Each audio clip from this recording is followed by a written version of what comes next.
4.5 billion years ago. The solar system was not the peaceful place we know today.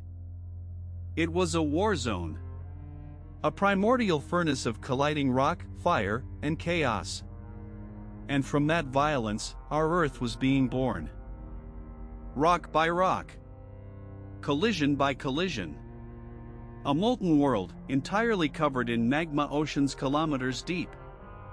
A planet, alive with fire.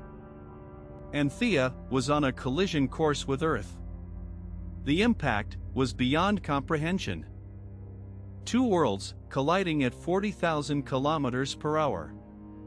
The energy released in that single moment was equivalent to 1 billion nuclear bombs. Both planets partially vaporized, partially merged. The debris from that catastrophic collision was hurled into orbit around the wounded Earth. A ring of fire. Glowing. Circling. Like Saturn's rings, but made of molten rock.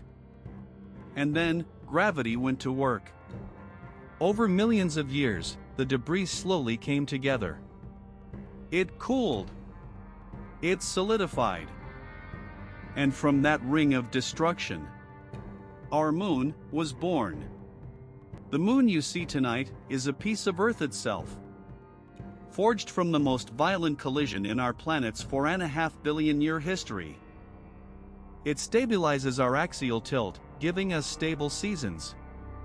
It controls our tides, which shape the very evolution of life. Without the moon, there may never have been us.